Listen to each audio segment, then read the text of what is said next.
Welcome back to our economics journey. In this video, we will explore the production possibility curve.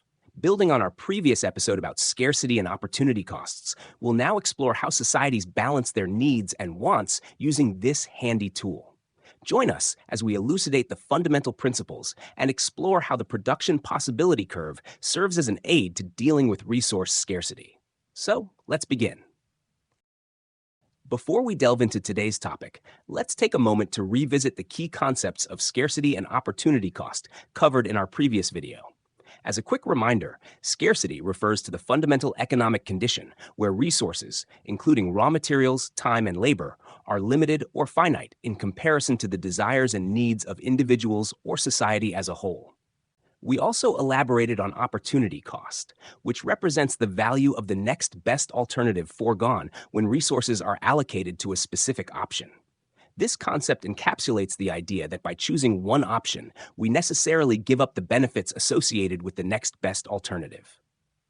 Before we proceed, it's crucial to ensure a solid grasp of these concepts.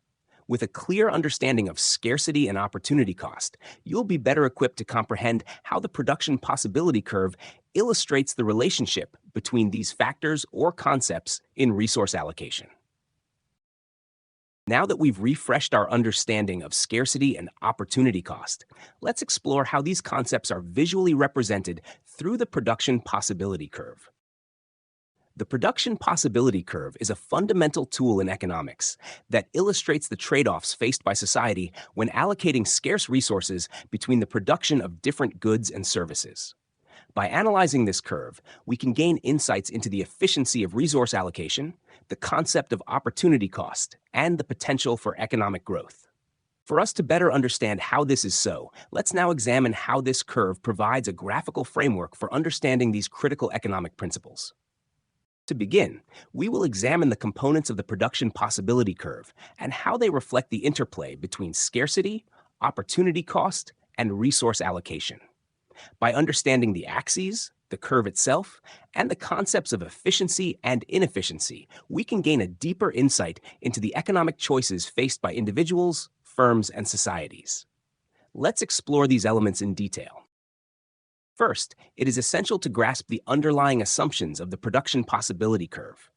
These assumptions provide the framework within which the curve operates and offer insights into the complexities of resource allocation. The production possibility curve assumes fixed resources, or the scarcity of resources, full employment, and the production of only two goods. Applying these assumptions, let's consider an illustrative scenario focusing on a hypothetical economy, such as the United Kingdom. Within this context, we'll simplify our analysis by assuming that the only limited resource available is labor. In this scenario, we'll explore the production of two distinct and essential categories of goods: war equipment and agricultural commodities. The curve in the production possibility curve represents the maximum combination of goods or services that an economy can produce efficiently given its available resources: labor. Points on or along the curve indicate efficient resource allocation, while points inside the curve represent inefficient allocation due to underutilization of resources. As for any point outside the curve, this is unattainable with the current level or limits of resources available, which is labor. It's worth noting that scarcity is evident in the curve as it outlines the production limits imposed by finite resources. Opportunity cost is also inherent in the curve, showcasing the trade-offs between different goods. For example, it illustrates the foregone output of one good in terms of the quantity of another good given up, such as the choice between producing war equipment or agricultural commodities. Now, let's illustrate how trade-offs or opportunity costs manifest in this hypothetical scenario. We'll examine the choices made when allocating resources between producing war equipment and agricultural commodities, shedding light on the inherent trade-offs involved in such decisions. In this scenario, war equipment production is represented on the vertical axis, while the production of agricultural product is represented on the horizontal axis. If the United Kingdom opts to allocate all its resources to war equipment production, it corresponds to point A. At this juncture, the output of agricultural produce is zero. Conversely, if the United Kingdom were to allocate all resources to producing agricultural products, as indicated by point B, the output of war equipment would be zero, highlighting the stark trade-off between the two goods. Thus, our exploration reveals that the United Kingdom cannot achieve maximum output for both commodities simultaneously. Opting for one necessitates sacrificing the potential for the other, illustrating the inherent trade-offs involved in resource allocation. In contemplating the dynamics between war equipment and agricultural products, it's clear that achieving an optimal balance between these two goods is crucial within this economic framework. This imperative stems from the inherent trade-offs dictated by the limited availability of labor or scarcity. Consequently, the United Kingdom is compelled to select a point along the curve, signifying its decision on how much of one commodity it's willing to relinquish to attain more or less of the other. This presents us with an alternative combination of goods such as point C or point D, where the United Kingdom allocates resources between war equipment and agricultural products to attain an output of both commodities. At point C, a greater quantity of agricultural produce is sacrificed to increase the production of war equipment. In essence, the opportunity cost of producing this quantity of war equipment is equivalent to this foregone amount of agricultural products. In contrast, at point D, a larger portion of the production of war equipment is sacrificed in favor of increasing the output of agricultural produce. This decision reflects the trade-off inherent in resource allocation, where the opportunity cost of producing additional agricultural products is represented by the reduced output of war equipment. Expanding on this preliminary analysis, it's crucial to understand that the production possibility curve is depicted as a positively sloped curve. This signifies that as the quantity of one variable shown on the axis increases, such as the production of war equipment, it leads to an increasing impact on the quantity of the other variable that could have been produced, that is, agricultural produce. This relationship reflects the trade-off between the two goods, where producing more of one necessitates sacrificing some quantity of the other. Essentially, the more of one commodity produced comes at the expense of producing the other, illustrating a positive relationship between the production of the two commodities. Further on the shape of the production possibility curve, it is also worth noting that there are two distinct types of opportunity costs that could occur: the constant opportunity costs and the increasing opportunity costs.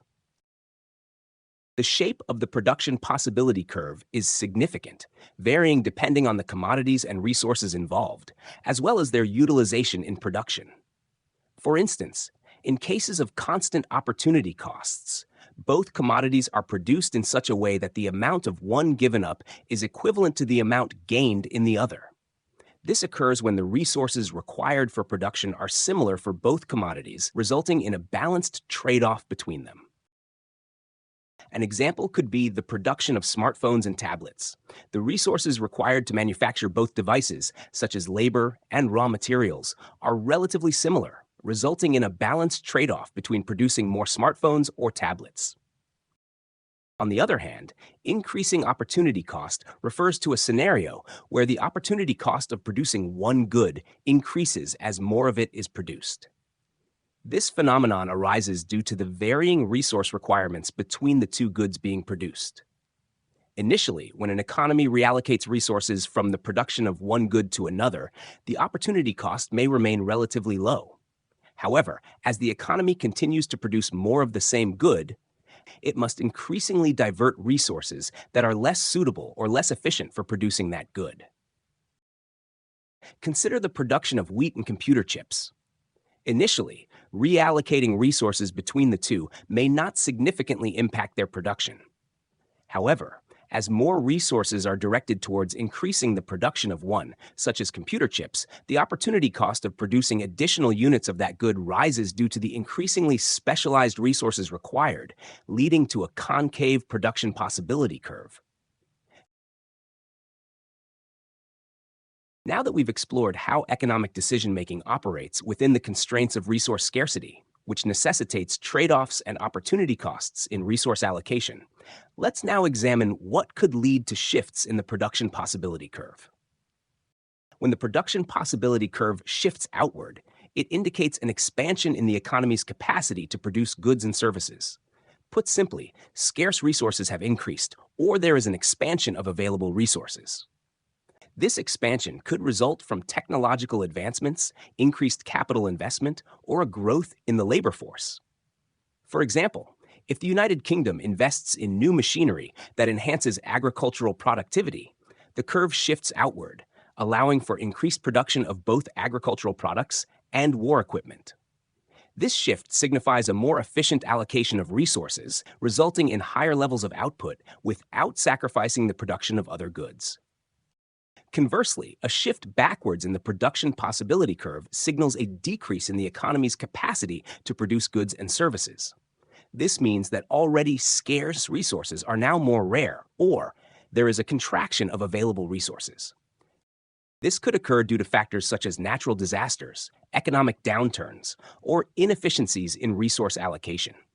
For instance, if there's a severe drought that significantly reduces agricultural output, the production possibility curve would shift inward, limiting the economy's ability to produce both agricultural products and war equipment.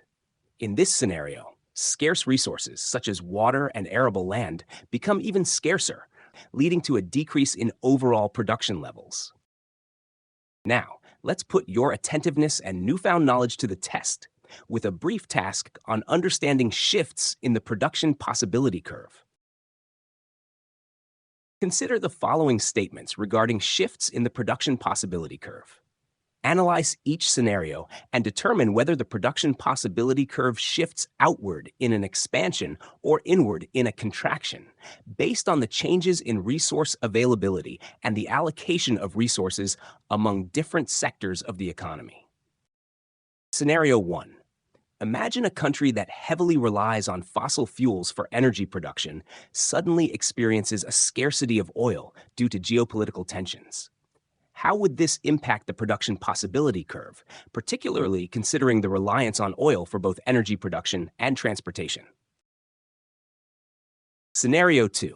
Picture a nation that heavily invests in renewable energy technologies, such as wind and solar power, to mitigate environmental concerns. How might this investment affect the production possibility curve, especially given the potential shift away from traditional fossil fuels? Scenario 3. Consider a region that faces a severe drought, significantly reducing the availability of water for agriculture. How would this drought-induced scarcity of water impact the production possibility curve, particularly concerning the production of agricultural goods reliant on irrigation? Pause the video now to complete this task. This will be all for this episode. As usual, we are grateful that you've stopped by again. We hope to see you in the next one.